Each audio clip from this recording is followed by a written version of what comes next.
เคล็ดลับเด็ดๆจะมาสอนเทคนิคการดู YouTube แบบฟรีๆไม่มีโฆษณาขั้นในการใช้ YouTube ใครเบื่อ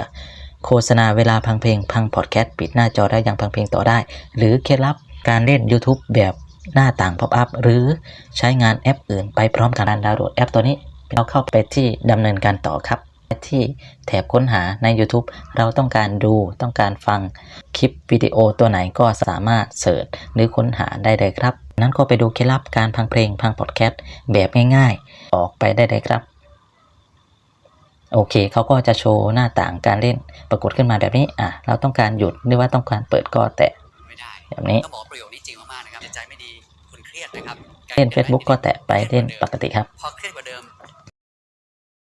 การเล่น YouTube แบบหน้าต่าง pop up หรือว่าหน้าต่างลอยแตะไปที่ห้องสี่เหลี่ยมครับตรงนี้